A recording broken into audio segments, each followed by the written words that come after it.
Reed, you want to say anything about the steering committee? I really believe in the mission of the NPA. I think this is like a way for people to influence what's going to learn and also influence about the decision making in our city. I think back in Bernie's days, like the NPA was a lot more like part of Burlington. And I think he used it mostly like to get his agenda passed when he couldn't get the city council to to allow it. But like Ben was also on the steering committee, and now he's on the city council. I would love to hear like him say like a few things about the steering committee of the NPA. Sure. Stepping stone, early. You want to get this one? It's closer. With the wisecrack.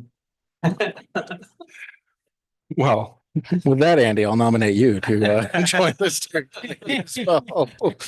No, well, first of all, Kathy, to the extent your nomination needs a second as a resident and a member of the NPA, I would second the slate to rejoin the steering committee. I think the five of you plus Maria and Joe, unfortunately having to step down, have done an outstanding job here with the NPA, including Fareed in particular with your bringing food in here. When I served on the NPA, we did a couple events like this, but certainly the community dinner wasn't an integral part of it. And I think it's been awesome that the steering committee has brought it into the fold.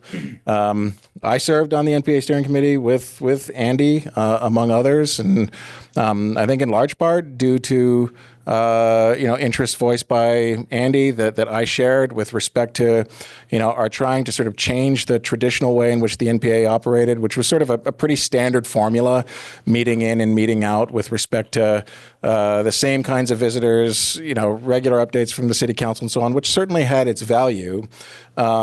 But we started an effort then to really try to focus the NPA on a more themed approach on occasion to issues that were seemingly important to the community and wanting opportunities for folks to weigh in. I remember we put a session together on climate, for example, and we put a session together on the issues related to substance use in our community. And I've hoped that it has been a foundation of sorts for where this steering committee has taken it since then. Again, I think that serving on the steering committee is great. It was very valuable to me. And yes, it can be a stepping stone to other things. But yeah, if we need a second tier for the slate that you put forward, Kathy, I would be happy to do that. Does anyone have any questions about the steering committee or about the NPA in general or where things are going or anything I just want else? to make a statement. Oops.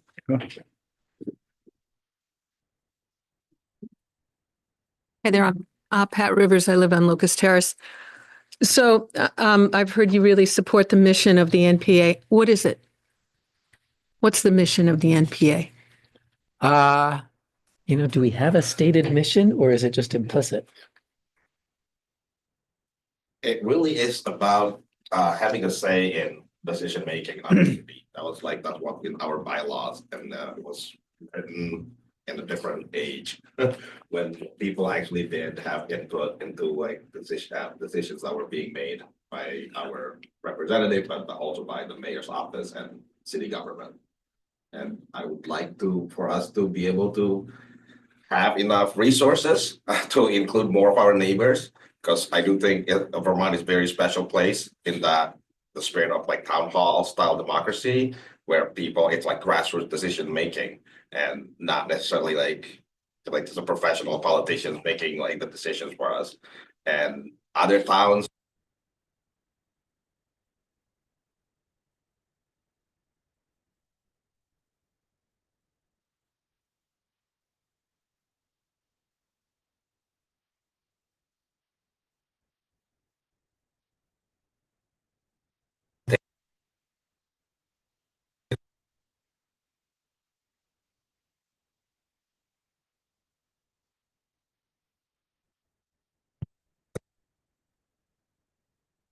have a say in how decisions are made.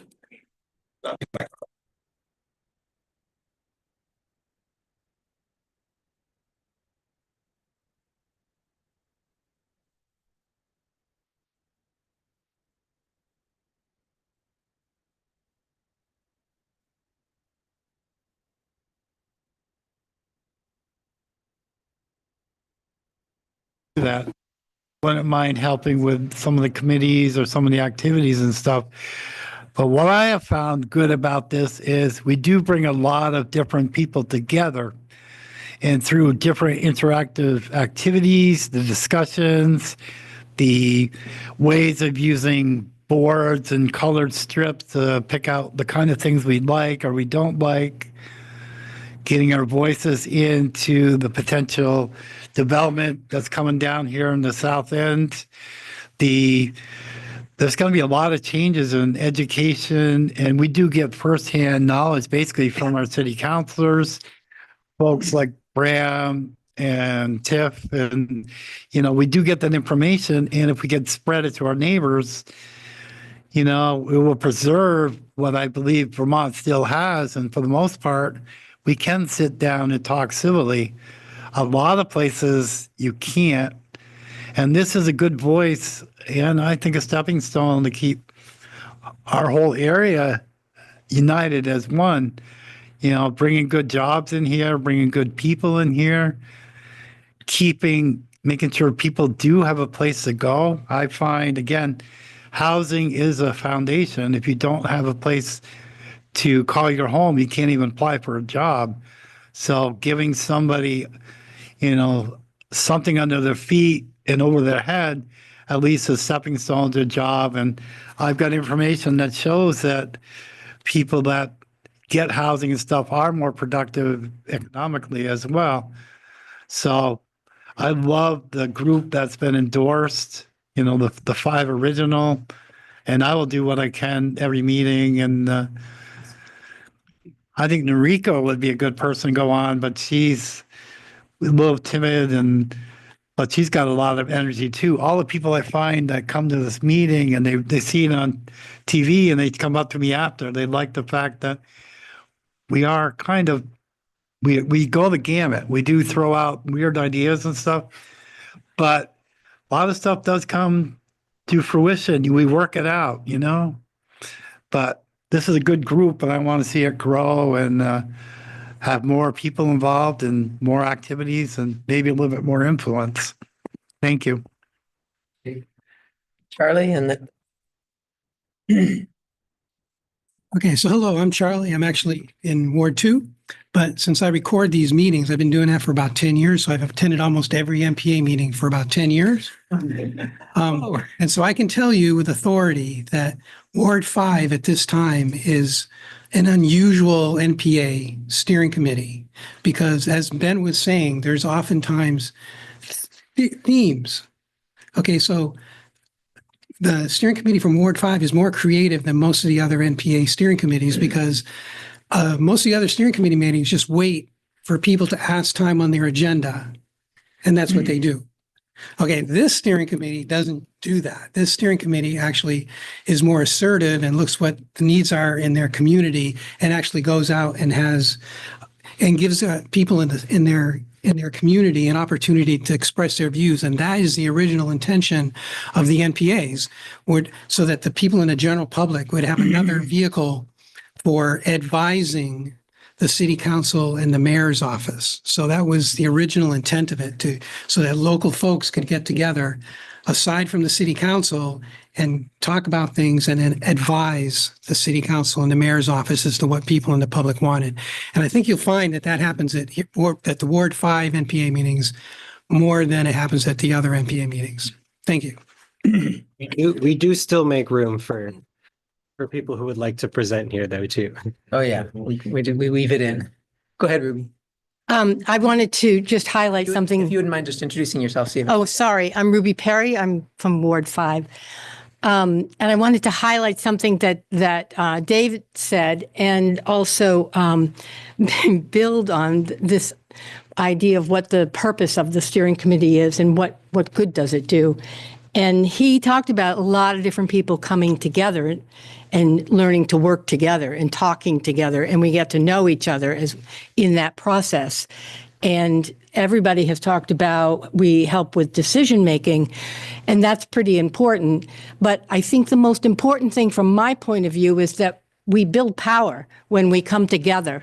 When we act, when we're just an individual voice, we can easily be ignored. And when we come together, and especially when we shape our ideas based on our conversations with each other, we actually are building a power block. We are having more power. We are claiming the right to inform the city council about what Ward 5 wants. We take that role seriously, and I think that, as Fareed alluded to, it used to be taken more seriously by the city, recognized as an essential part of a democracy, is that on the neighborhood level, people can come together in this informal / respectful environment and be able to meet their neighbors, to talk about issues that are critically important, and arrive at sometimes a consensus that builds our power so that we are heard, our voice is louder. So that I wanted to add that to it. One thing I'll mention briefly, and then we'll take other nominations from the floor and do a vote, is that in addition to each NPA having a steering committee, there's something known as the All Wards steering committee, which isn't really a steering committee. It's just a gathering of the steering committees from all wards. But it's a way for us to coordinate, share ideas, and work on joint projects at the whole city level. We're going to be having an all wards meeting in a couple of weeks.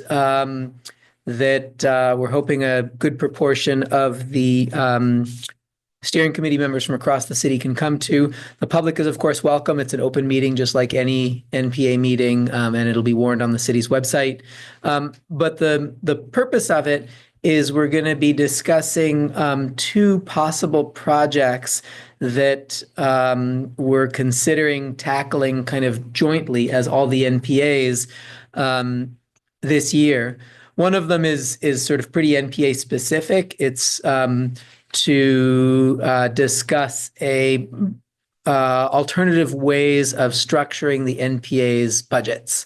Right now, each NPA gets a flat amount from in the CEDO budget. Some NPAs use very little of it. Others use the whole thing and could use more. And we have some ideas for how to give that a little more structure that might be better tuned to the diversity of approaches that different NPAs take. So we'll be talking about that as a all wards steering committee meeting.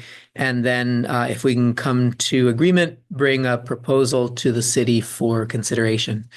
And then the second one is to discuss the possibility of the NPAs jointly, separately, but in coordination with each other, leading a citywide conversation about the possibility of Burlington shifting from party-led caucuses to open city-led primaries or something of the sort for our primary elections. Burlington's fairly unusual at the local level in that our primaries are actually led by the parties as caucuses rather than being primary elections. And we want to open up a discussion about whether a public approach might be better for democracy and something that the city should consider. And that's very much an open conversation. We may decide not to go anywhere with that, but it's a topic that there was general interest in digging into when we canvassed the steering committees. So we're going to be having that discussion and seeing if we get to a point where we think it would be useful for the NPAs to lead some kind of community-wide discussion around that topic over the course of this year. Do you know when the date of that meeting is by chance? 29th. It is, yeah, what is it? 29th. 29th, April 29th. Hang on. And where? It's April 29th at 6:30 p.m. in the Bouchard Conference Room in City Hall. It's a conference room on the basement level of City Hall. And again, the public is welcome to attend.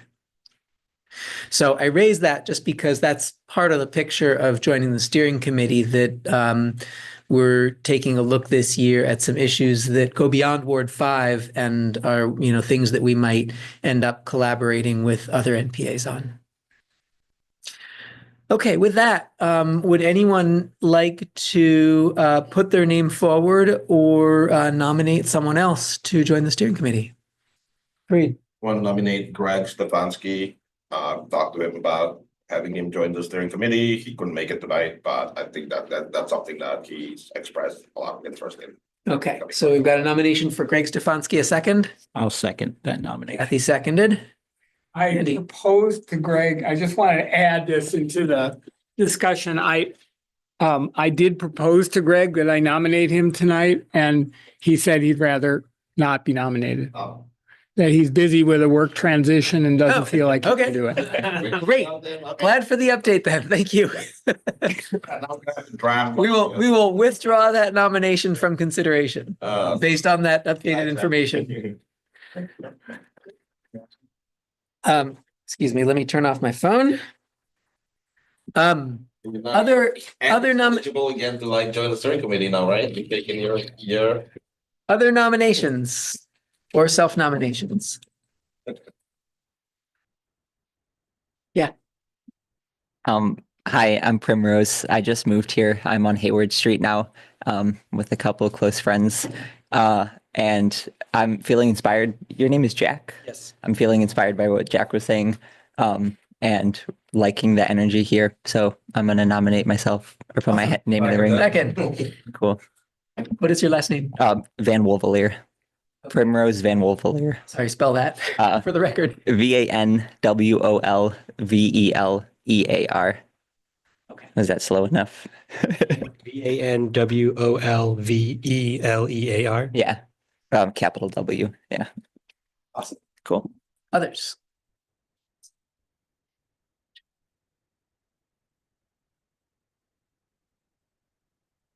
and well, nominate Andy. I'd rather not, thank you. And Andy did his chunk of NPA work. By the way, I just want to acknowledge we have another former NPA member here, Terry, who was on until a year ago. Is that right? So So I do want to say that I thank you for the nomination, Suri. I enjoyed being on the steering committee greatly and felt like, as Ben said, that we did really good work when I was on the steering committee.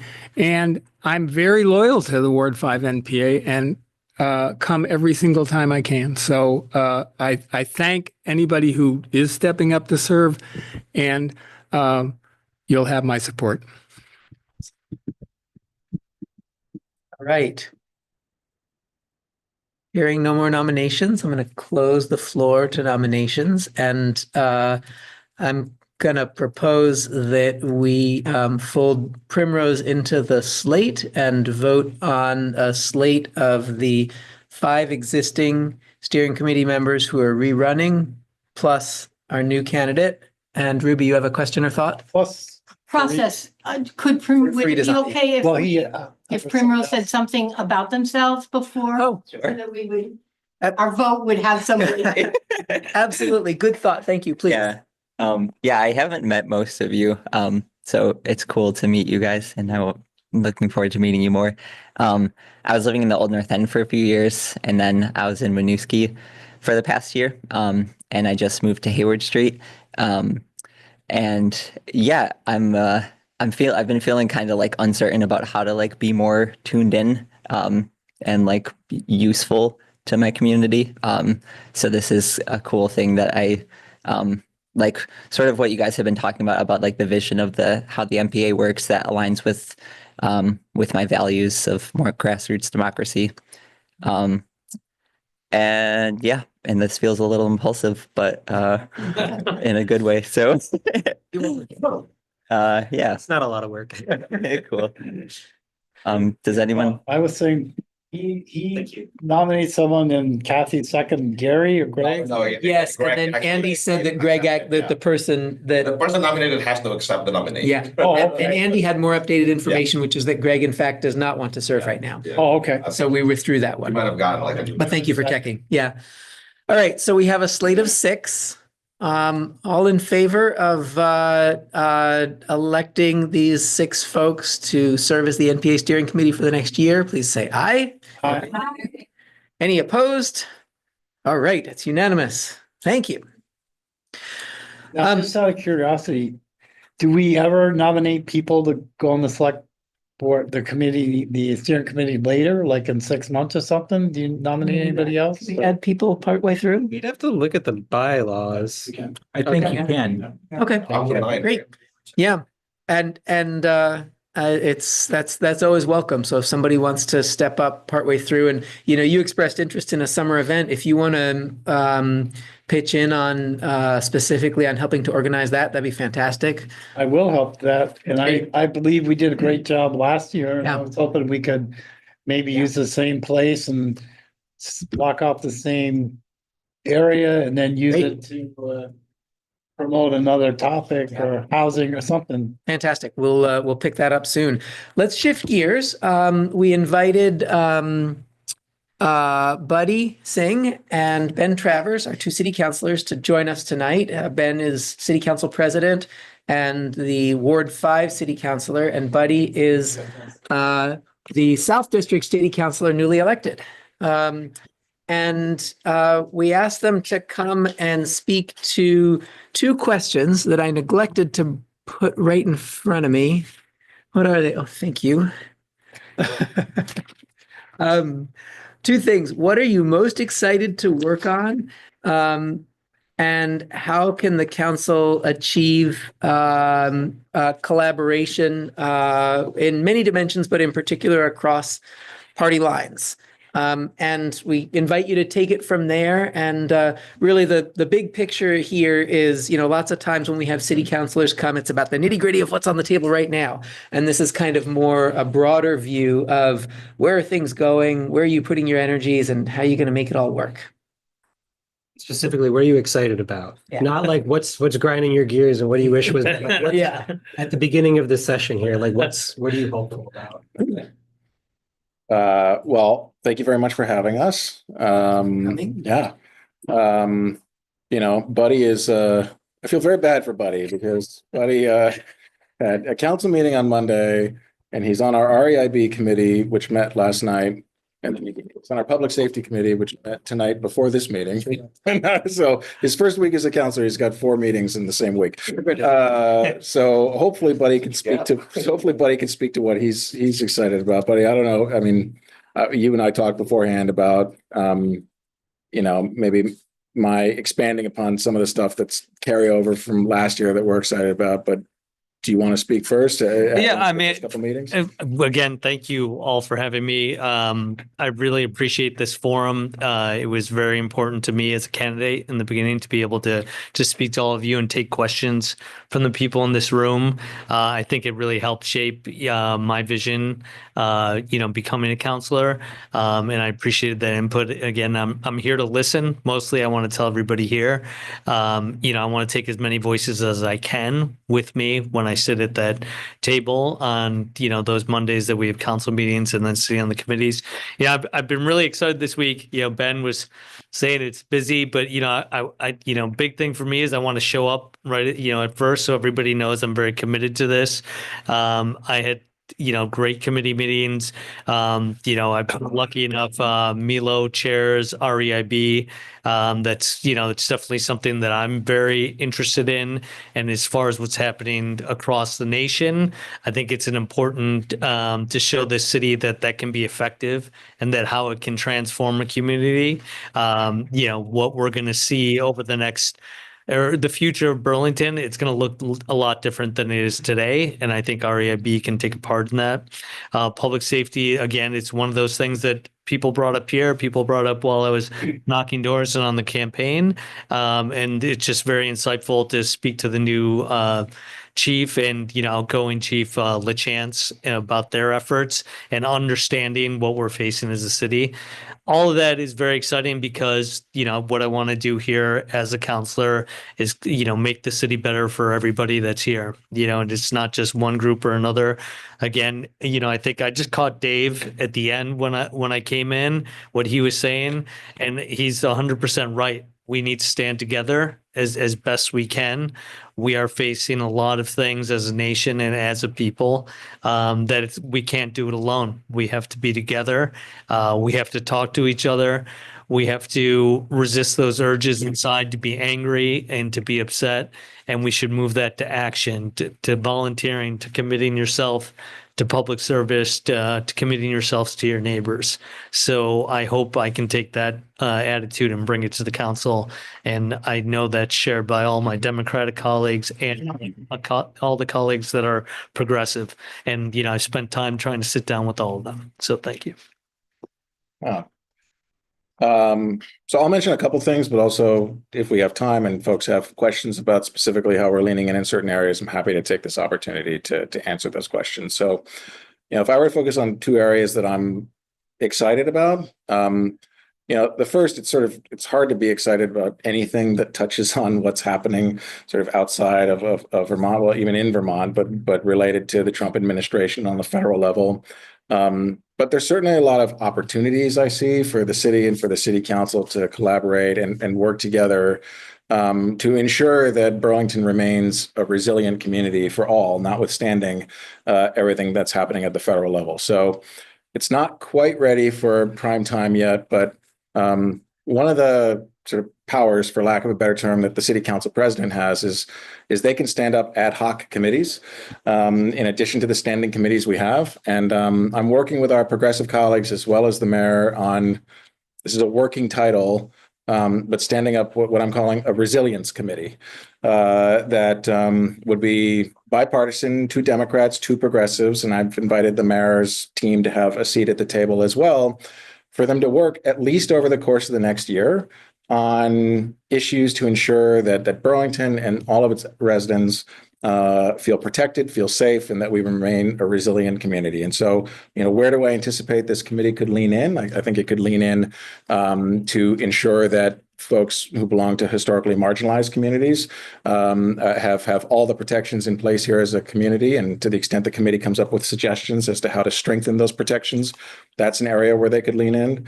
I think, unfortunately, right, there's a number of areas where folks have historically relied on federal employees to provide resources here at the local level who've now been, doged, where we can identify, where are those service gaps now and where can the city step in? I think when we talk about resilience, we need to ensure that our city budget is resilient to the potential withholding of federal funds and identifying areas where there's a threat there. I think in terms of our business community, I think there's more that we can do to support them, particularly with respect to our Canadian neighbors, and supporting our business community and Burlington on that level to ensure that we remain sort of a welcoming space for our Canadian neighbors to come to. I saw some story recently that I guess a lot of Canadians go to Palm Beach in California, but or Florida. But in any event, I saw that they recently put a bunch of signs up on their lampposts with Canadian flags and so on and so forth. Right. So I mean, I see this as a committee that could potentially weigh in and offer suggestions in a bipartisan, collaborative way as to, again, how we can continue to be a resilient community in the face of so much turbulence happening on the federal level. So that's, again, hard to say excited about it because I wish it was not something that we had to do, but I feel like we have some obligation to step in that space. And so that's something we're working on. I think the other area that I'm legitimately excited about, and Jack's aware of this, but it's a number of areas where we have so many opportunities to expand housing development here locally. I was really excited to the other day join a number of folks down at Hula where they were talking about their plans for the C-Corps development here in the South End Innovation District. I was on the ordinance committee when we built the zoning for that area and sort of built the framework for it. And now it's super exciting to see that it's getting closer to a reality of potentially standing up hundreds of additional housing units there. Unlike any other neighborhood in the city, we built in metrics in there where at least 20% of the housing in that neighborhood needs to be affordable, and it needs to be actually in that neighborhood, not sort of meeting that metric with other buildings around the city. So I'm really excited to see that happen. Of course, we have the City Place project downtown that's going to be opening up in the coming months. I got a sneak preview of plans for the Memorial Block development, which includes some additional housing opportunities there. And then there's additional work happening at Cambrian Rise. And I worked very closely on what's called the neighborhood code which was a proposal that, before the neighborhood code went into effect, folks could only build up to duplexes in their community. Now across the city, you can, if the property has enough land on it, build up to 2 buildings with 4 units in each building. So we went from a max of 2 units to potentially 8 units, 4 units in one building. But we knew that there was work to be done to expand on that. It's exciting. Like, since the neighborhood code went into place about a year ago, there's been, I think, close to 36 or so permits that have been filed to construct housing that was not permitted previously before the neighborhood code. So it's exciting to see that take place. But there's more to do. Like, we knew that we were going to have to stand up potential opportunities for more row houses in our community, to look at what's referred to as cottage courts, sort of pocket neighborhoods within our community. A lot of the larger housing projects that we've seen around here have happened, and we're getting into sort of the weeds of it all, but pursuant to this process, it's called PUDs, or planned unit developments, and that has needed some updates to it to sort of lower hurdles and increase opportunities to further housing development on that end. And we sent these further updates to our ordinance committee at our last meeting on Monday. So they're going to be taking a look at that over the coming year. I expanded our ordinance committee to a 4-member committee this year, with 2 Democrats and 2 progressives on it. And so, it may be a good segue into the discussion around sort of how we can sort of further collaborate and work together. But that was definitely one of the ways in which I wanted to do that, which was to take some of our committees and expand them to 4-person committees, knowing that, hey, look, if they can come to an agreement on the neighborhood code there, then by the time it gets to the council, it probably is going to have pretty smooth sailing. So those are the 2 things that I'm excited about. What are we going to do to maintain Burlington's resilience over the coming year and more? And then what more can we do to address what continues to be a huge housing crunch here in our community? We ask questions now, or? I would make one comment. Go ahead. He did say that was my first meeting, and I got to dig into the materials that the neighborhood code, the items that we sent back to the ordinance committee, to me, as somebody that's in housing, are very exciting. I've always talked about, row houses in Burlington is something that's been missing, these pocket neighborhoods. These are all things that where you can stand up a lot of housing in a smaller space, and we'll be able to create the sort of city that can, everybody hopefully will be able to have a home or somewhere to, have a roof over their head. So it's very exciting. Yeah. And I'll just say, not only increasing housing opportunity, but sort of the more dense we can become, the closer we can become together, the more walkable and bikeable we become. It meets our other goals as well, in terms of our being a walkable and bikeable city, in terms of our climate goals. And so I think the neighborhood code and these other opportunities not only is a path to our meeting our housing crunch, but also our meeting our goals in a number of other areas where we have really strong shared values. Dave. I just had a question on both. I'd like to see the NPA. Last year, we did a bit to come up with some ideas for the new development down there. And I would really like to see the NPA have more involvement with it, because I think some of the things we wanted to put in there was some historical value of this part of Burlington, different kind of, maybe a prototype for other areas and other things. And then, like the ad hoc committees you were talking about, can residents get on some of those ad hoc? Because I'm a tenant, I'm a resident, and I've seen things that most people shouldn't see as somebody renting a building anywhere. And going to Washington a couple of weeks ago, I learned other cities are doing the same thing, but I do see that Burlington is resilient.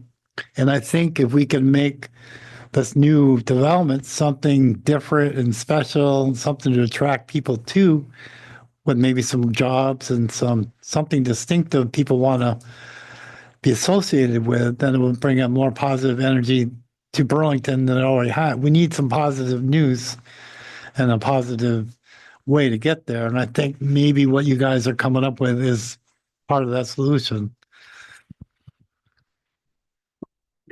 Feel free to respond if you're so inspired, or we can just go to other comments and questions. I mean, really, just on the ad hoc committee, that's great feedback. It's a work in progress. So however it works out, it's definitely going to have to be something that involves public engagement and involvement. It can't just be, a group of counselors and the mayor's office. So it's going to have to be broader than that.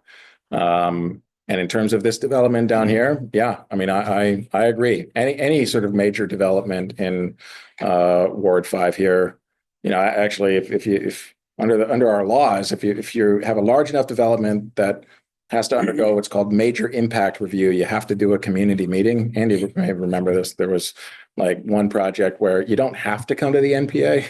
You can actually do a community meeting on your own. But I've always advocated that these projects should all come to the NPA. This should be the space where those major projects come for community input. And so I'll certainly continue to encourage that, Dave. Terry, go ahead. Hi, my name is Terry Rivers, and I just wanted to ask questions about the businesses downtown in Burlington. It seems to me that I've been hearing a lot about loss in revenue and that a number of businesses have closed and a lot of the businesses are teetering on the edge of closing. I'm just wondering what approaches you might be considering for our business community. The best thing we can do is to keep Burlington, I would hope, as far as vibrant and as welcoming as we can. That involves a lot of things. That involves, if City Place opens, having more people downtown living. It's, also because of COVID, we have less people working downtown too. So, I think those things combined, along with keeping the space as welcoming as we can. As far as other ways to support the businesses, we're working with the BBA and other organizations, hopefully do some graffiti cleanup downtown. Those type of things. I think we have to come together as a community. I don't think the city can solve it all. I think we have to roll up our own sleeves and get down there and support our businesses, help clean up downtown. And hopefully over this time, with the new chief, we can help with dealing with all the other things that are going downtown and whether we can move the city into a better direction. And I share with you the same feeling.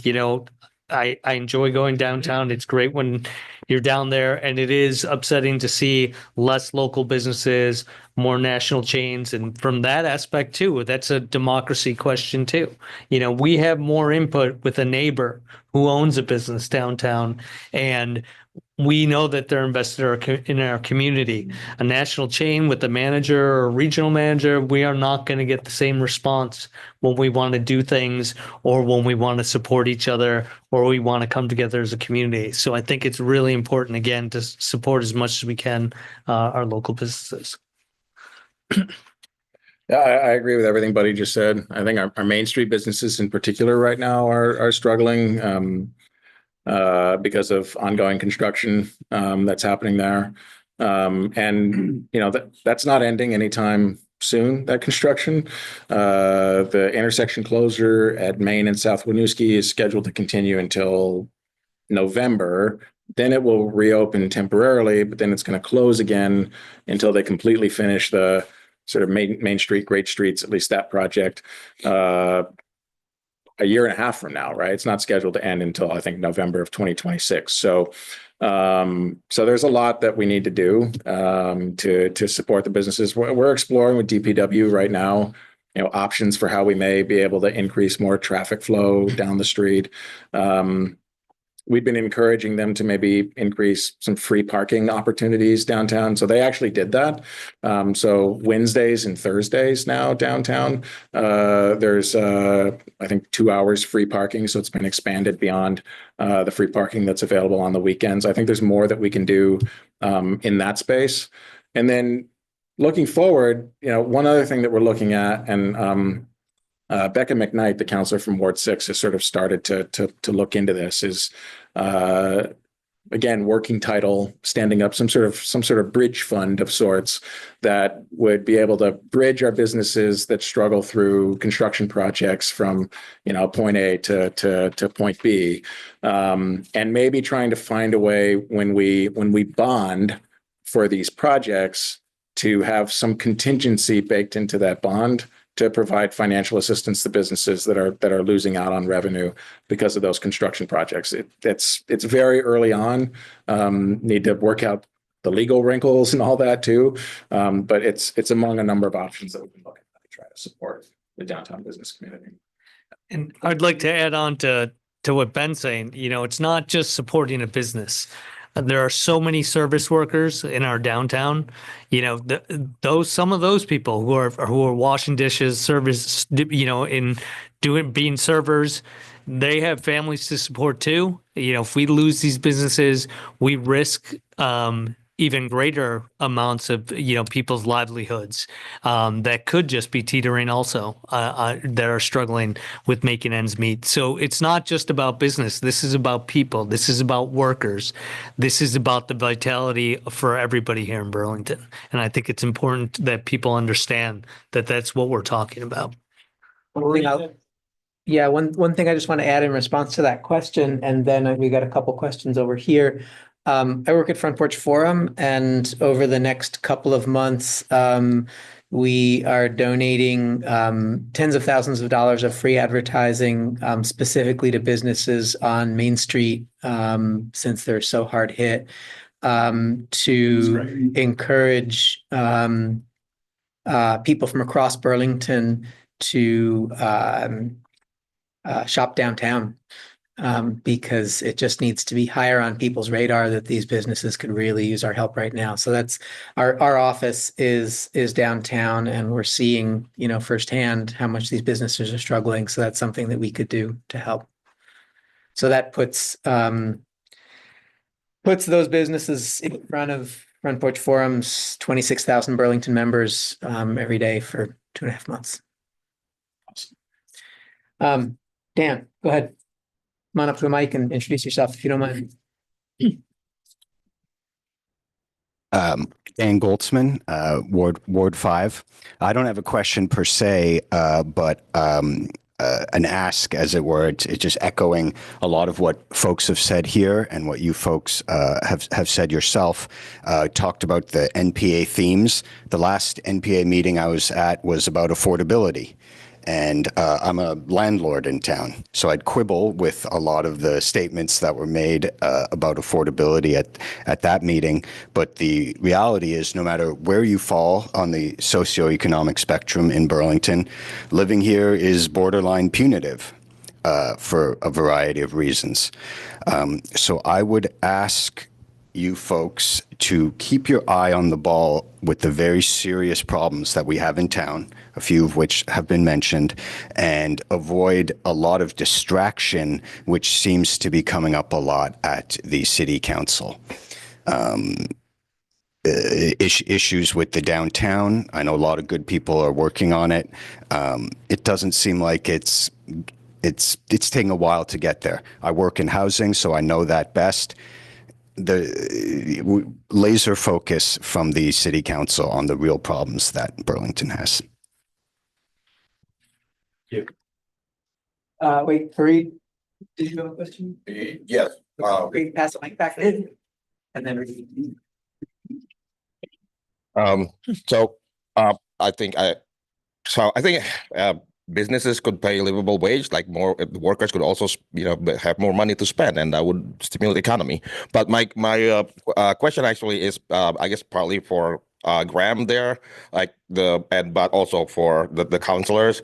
I volunteer for the People's Kitchen. We've been feeding our homeless neighbors three nights a week since September. We thought we were going to be doing that until the shelters open in December, but then we got pushed up to January and to February.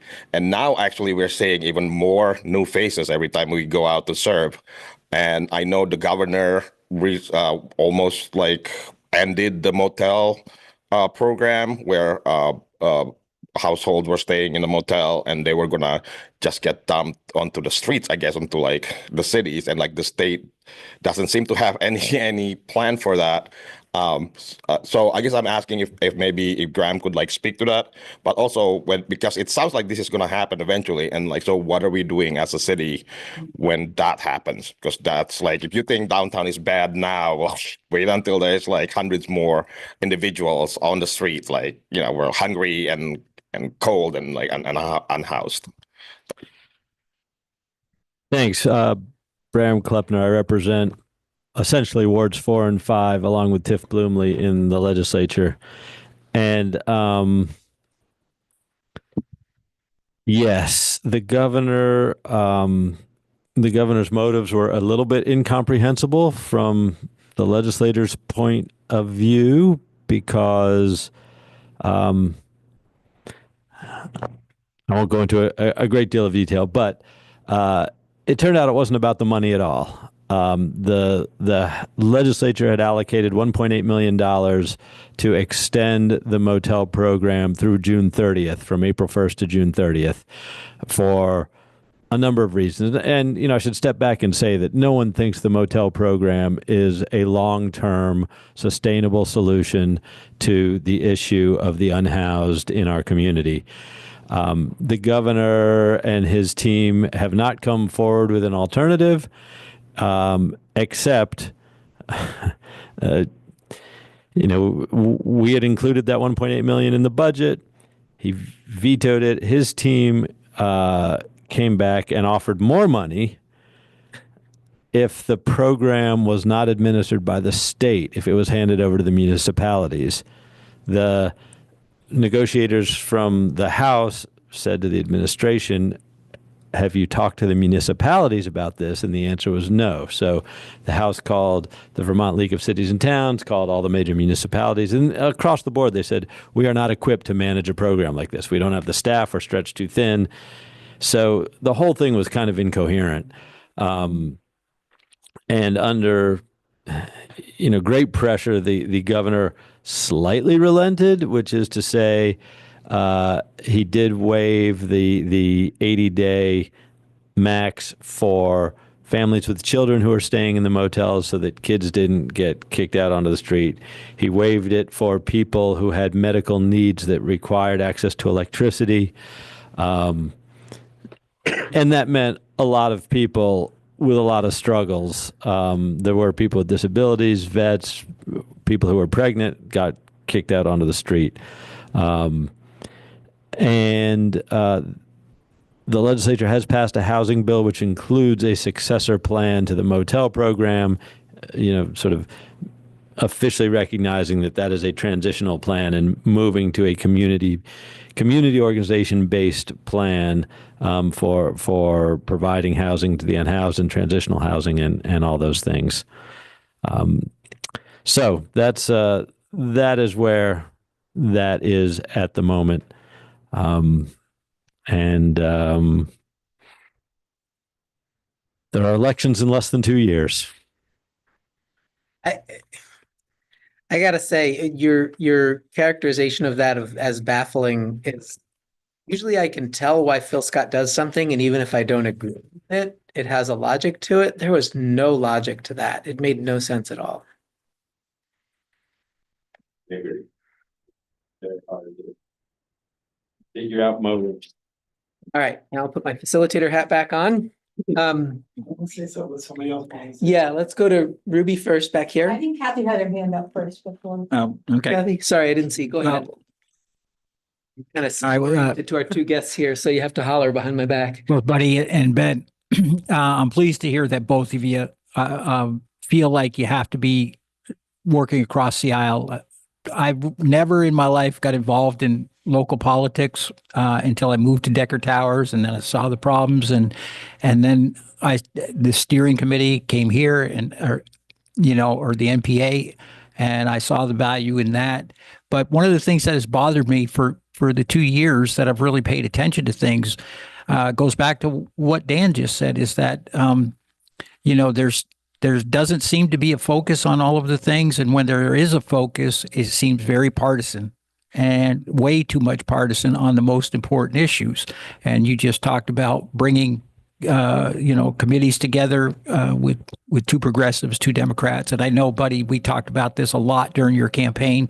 And ultimately, I voted for you because of your willingness to work across the aisle. I thought both our candidates, Jen and you, were great candidates. But in the end, what swung my vote was your willingness to listen and what you said about working across the aisle. So I really hope that on the most important issues that, Ben, with your leadership as the president of the council and Buddy as a Duke, that you guys really step up and take the lead on working toward a more, I don't know what the right word is, but to work across the aisle, with your counterparts to solve the issues of the city that we need, solved instead of just fighting back and forth about it.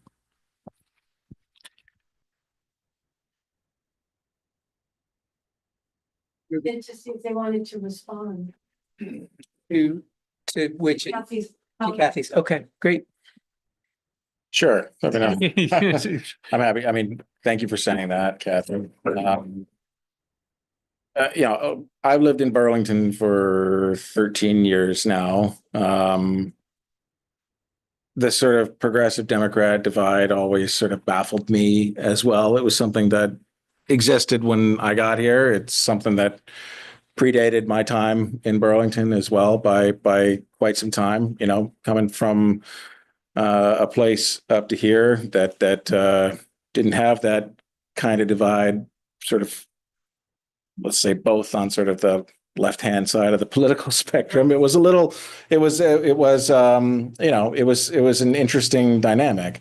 When I first ran for council, it was incredibly important to me to work to cut through that and to work with all of my colleagues on the council, just as Buddy committed to as he was running. And I've been on the council now for 3 years, and I think, for the most part, personally, I've had very good working relationships with everyone on the council. Right now, my role as council president, I mean, the mayor and I are of different political parties, but we meet regularly.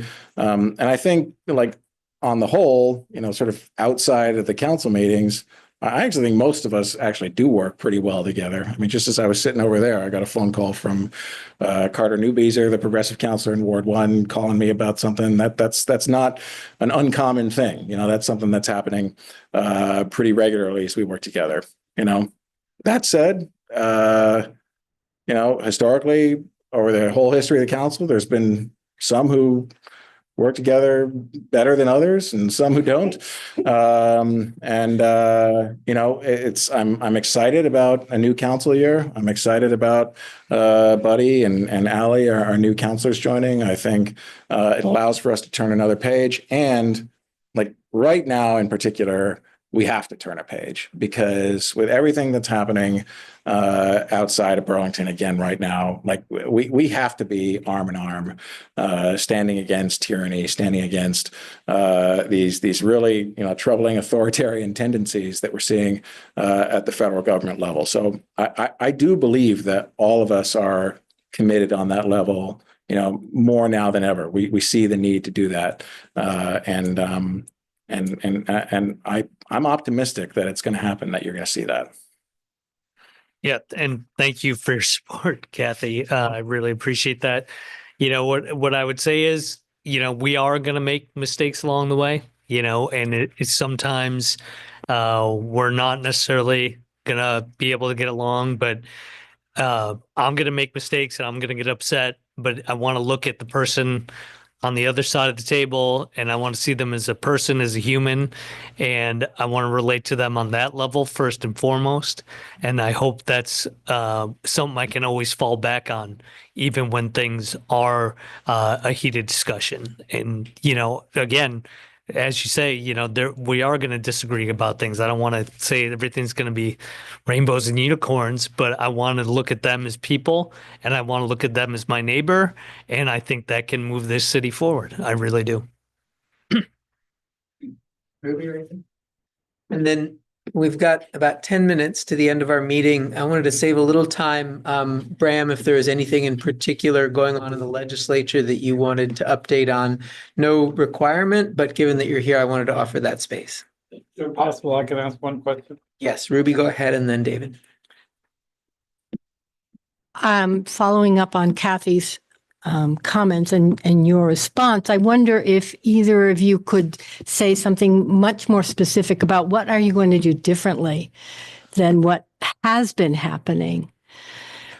What specific actions might you take? Do you have ideas about that? How does one get along across the aisle? How does one get along when there's a culture of not working together? Yeah, it's a great question. Thank you, Ruby. When I joined the council now 3 years ago for my first term, one of the things I was surprised about is there was no orientation. I did not have any orientation. I did not meet with anyone. I did not receive any training. It was pretty much trial by fire, right?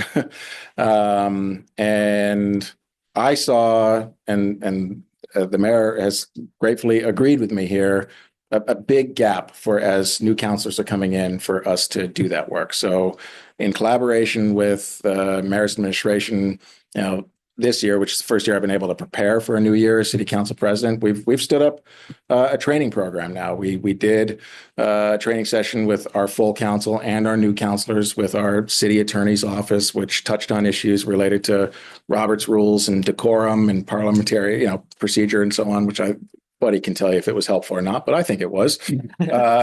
We did a session yesterday where we all came together to meet with the city's chief administrative officer to learn about what they do. We had the big four departments, as they're called, which are the city's biggest four departments, and their department heads there for us to all come together and just sort of talk about what we do and what we're bringing to the table. And then I've also been in touch with folks in our community justice center because we have amazing resources right now to assist with relationship building, which is what I think we need to do. We're a group of volunteers. I think even unlike the State House, right? When the State House is in session, they're pretty much all there Tuesday to Friday for a multi-month spread where they spend quite a bit of time together, right? A lot of folks have apartments in Montpelier and spend time together after the house adjourns for the day. Like we don't do that on the city council. We're all volunteers. We don't have offices in City Hall. We show up for our meetings, but don't have a whole lot of time before meetings or after meetings to get together and to build those kind of relationships. And so I'm currently working with our community justice center to hopefully tap into those expert resources that we have here locally to help with relationship building on the council. And I'm hopeful that will serve as a platform for things to operate differently over the coming year.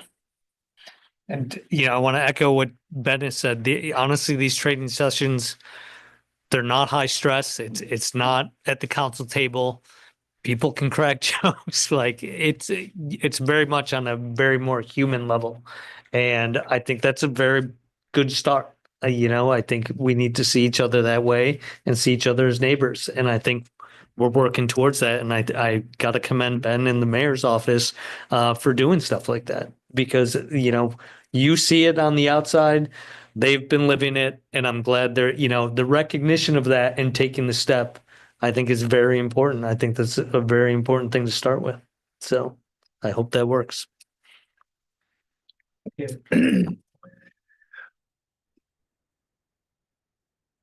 want to change the subject just a little bit.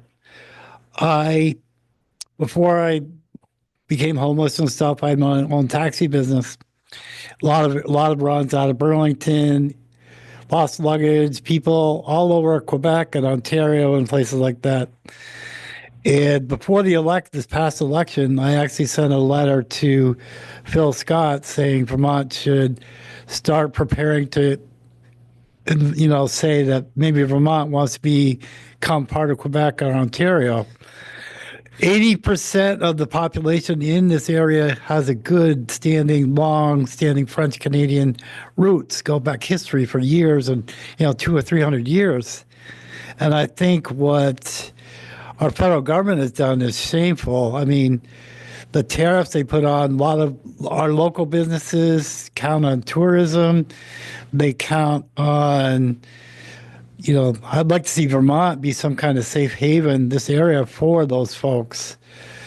And I don't know, can the city council start pushing some of this? I think we ought to help our businesses, advertise the Canadians are welcome. And every one of them that I used to take, I had hundreds and hundreds of over 20 years that love Vermonters, not necessarily New Yorkers, but they love folks from Vermont.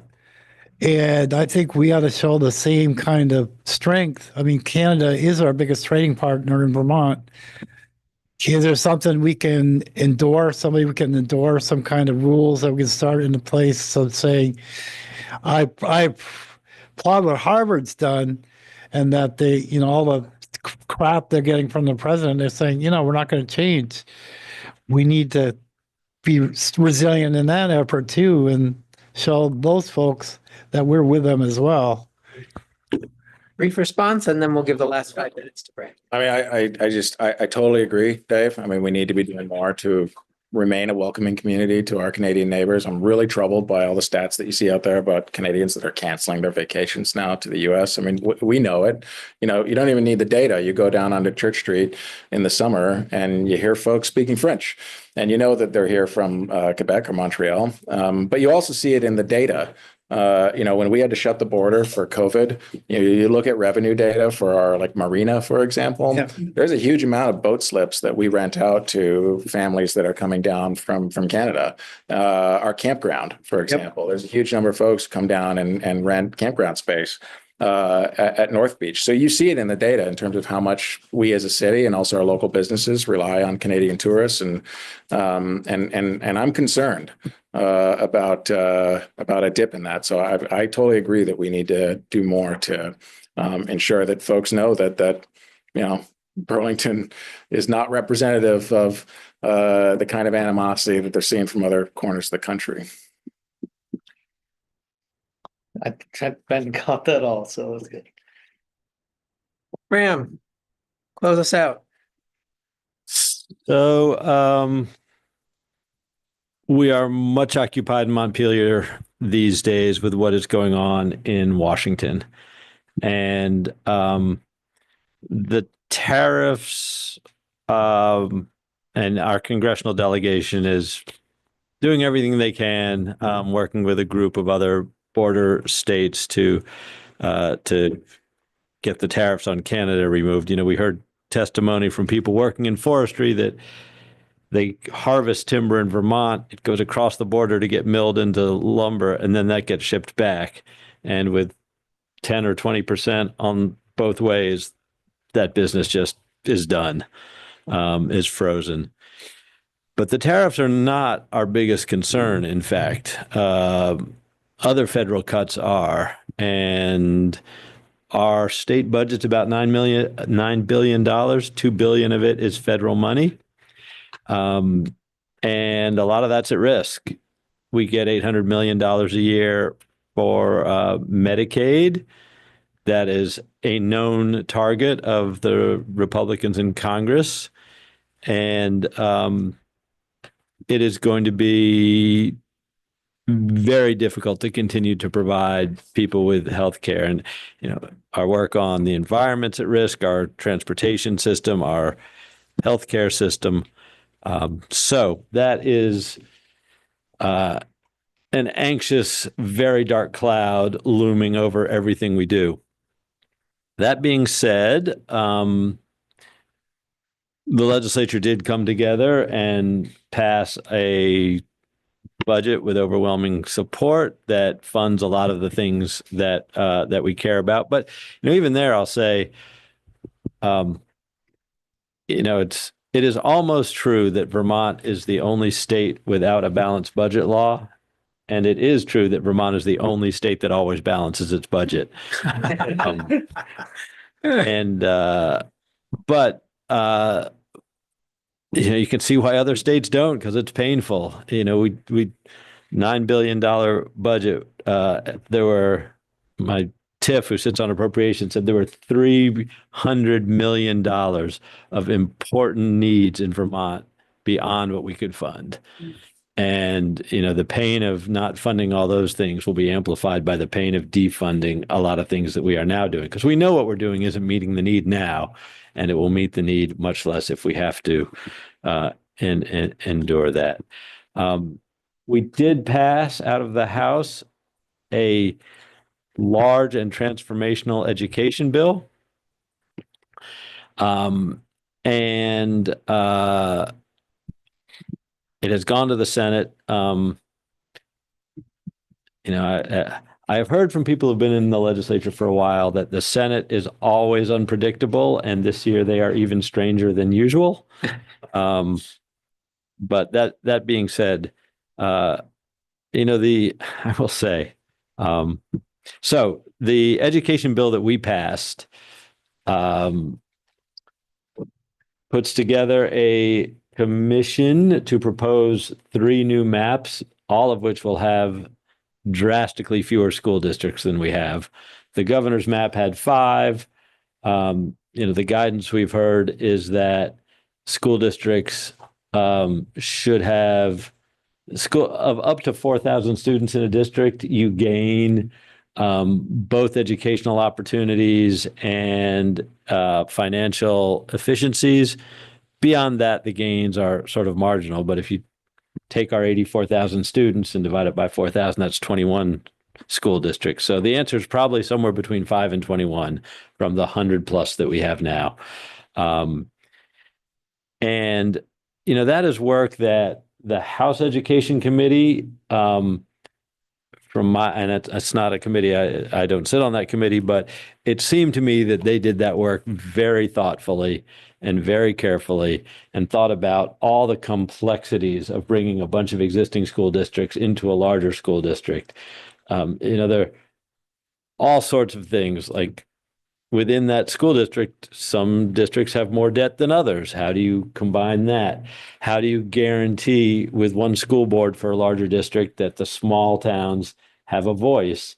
How do you do that in a fair way? And et cetera, right? There are 100 questions you need to answer to do this without a lot of disruption. Graham, can you close us out with the same question we started with these guys, which is what's one thing you're excited about in the legislature? Sorry, hard question. No, it's not a hard question. Oh, good. There's actually, I sit on the Energy Committee, and we are just about to move one bill to make building residential solar easier in Vermont. And another bill probably won't go this year, but next year that'll make it easier. There are laws on the books, the kind of stuff that drive Vermonters crazy about their state government.